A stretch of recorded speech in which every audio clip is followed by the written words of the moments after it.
ನಮಸ್ತೆ ಗೆಳೆಯರೆ, welcome to allrounder ಆಟ. ಆರ್ಸಿಬಿ ಡೆಲ್ಲಿ ಕ್ಯಾಪಿಟಲ್ಸ್ ವಿರುದ್ಧ ಅದ್ಭುತ ಗೆಲುವು ಸಾಧಿಸಿದೆ. ಈ ಮೂಲಕ ಪ್ಲೇಆಫ್ಗೆ ಹೋಗುವ ತನ್ನ ಕನಸನ್ನು ಜೀವಂತವಾಗಿದೆ. ರಿಷಬ್ ಪಂತ್ ಅನುಪಸ್ಥಿತಿಯಲ್ಲಿ ಡೆಲ್ಲಿ ಕ್ಯಾಪಿಟಲ್ಸ್ ತಂಡವನ್ನು ಅಕ್ಷರ್ ಪಟೇಲ್ ಮುನ್ನಡೆಸಿದ್ದರು. ಟಾಸ್ ಗೆದ್ದ ಡೆಲ್ಲಿ ಕ್ಯಾಪಿಟಲ್ಸ್ ಆರ್ಸಿಬಿಯನ್ನು ಬ್ಯಾಟಿಂಗಿಗೆ ನಿಗದಿತ 20 ಓವರ್ಗಳಲ್ಲಿ ಆರ್ಸಿಬಿ 9 ವಿಕೆಟ್ ಕಳೆದುಕೊಂಡು 187 ರನ್ಗಳ ಸಾಧಾರಣ ಟಾರ್ಗೆಟ್ ಅನ್ನು ಡೆಲ್ಲಿ ತಂಡಕ್ಕೆ ನೀಡಿತು. ಈ ಟಾರ್ಗೆಟ್ ಚೇಸ್ ಮಾಡಲು ಬಂದ ಡೆಲ್ಲಿ ಕ್ಯಾಪಿಟಲ್ಸ್ ತಂಡಕ್ಕೆ ಮೇಲಿಂದ ಮೇಲೆ ಆರ್ಸಿಬಿ ಬೌಲರ್ಗಳು ಆಘಾತ ನೀಡಿದ್ದರು. ಆರ್ಸಿಬಿ ಬೌಲರ್ಗಳ ಮಾರಕ ಬೌಲಿಂಗ್ ದಾಳಿ ಹಾಗೂ ಫೀಲ್ಡಿಂಗ್ ನಿಂದ 187 ರನ್ಗಳನ್ನು ಡಿಫೆನ್ಸ್ ಮಾಡಿಕೊಳ್ಳುವಲ್ಲಿ ಯಶಸ್ವಿಯಾದರು. 19.1 ಓವರ್ಗಳಲ್ಲಿ 140 ರನ್ ಗಳಿಸಿ ಡೆಲ್ಲಿ ಕ್ಯಾಪಿಟಲ್ಸ್ ತಂಡ ಆಲ್ಔಟ್ ಆಯಿತು.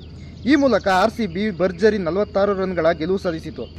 ಆರ್ಸಿಬಿ ಪರ ಯಶ್ ದಯಾಳ್ 3, ಸಿರಾಜ್ 1, ಫರ್ಗ್ಯೂಸನ್ 2, ಸ್ವಪ್ನಿಲ್ ಸಿಂಗ್ 1 ಮತ್ತು ಗ್ರೀನ್ 1 ವಿಕೆಟ್ ಪಡೆದು ಮಿಂಚಿದರು. ಇನ್ನು ಇಲ್ಲಿಯವರೆಗೆ 13 ಪಂದ್ಯಗಳನ್ನು ಆಡಿರುವ ಆರ್ಸಿಬಿ 6 ಪಂದ್ಯಗಳನ್ನು ಗೆದ್ದುಕೊಂಡಿದೆ. ಒಟ್ಟು 12 ಪಾಯಿಂಟ್ಸ್ಗಳನ್ನು ಹೊಂದಿರುವ ಆರ್ಸಿಬಿ ಪ್ಲೇಆಫ್ ಪ್ರವೇಶಿಸಲು ಒಂದು ಸಣ್ಣ ಅವಕಾಶ ಇದೆ. ಇನ್ನು ಆರ್ಸಿಬಿ ಮುಂದಿನ ಶನಿವಾರ ಚೆನ್ನೈ ಸೂಪರ್ ಕಿಂಗ್ಸ್ ತಂಡವನ್ನು ಎದುರಿಸಲಿದೆ.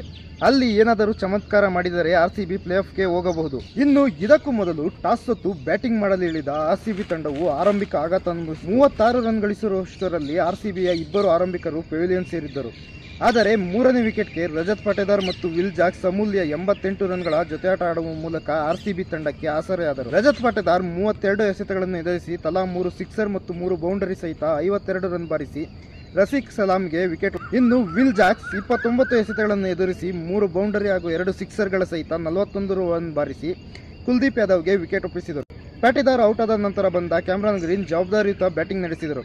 ಗ್ರೀನ್ 31 ಎಸೆತಗಳನ್ನು ಎದುರಿಸಿ 1 ಬೌಂಡರಿ ಹಾಗೂ 2 ಸಿಕ್ಸರ್ಗಳ ಸಹಿತ 32 ರನ್ ಬಾರಿಸಿ ಅಜೇಯವಾಗುಳಿತು. ಒಟ್ಟಾರೆಯಾಗಿ ಆರ್ಸಿಬಿ 20 ಓವರ್ಗಳಲ್ಲಿ 187 ರನ್ಗಳನ್ನು ಗಳಿಸಿತ್ತು. ಇನ್ನು ಡೆಲ್ಲಿ ಕ್ಯಾಪಿಟಲ್ಸ್ ವಿರುದ್ಧ 46 ರನ್ಗಳ ಭರ್ಜರಿ ಗೆಲುವಿನೊಂದಿಗೆ ಆರ್ಸಿಬಿ 10 ಅಂಕಗಳ ಸಹಿತ ಅಂಕಪಟ್ಟಿಯಲ್ಲಿ 5ನೇ ಸ್ಥಾನಕ್ಕೇರಿದೆ. ಆರ್ಸಿಬಿಗೆ ಅದೃಷ್ಟ ಕೈ ಹಿಡಿದರೆ ಇನ್ನೊಂದು ಗೆಲುವು ತಂಡವನ್ನು ಪ್ಲೇಆಫ್ಗೆ ಕೊಂಡೊಯ್ಯಲಿದೆ.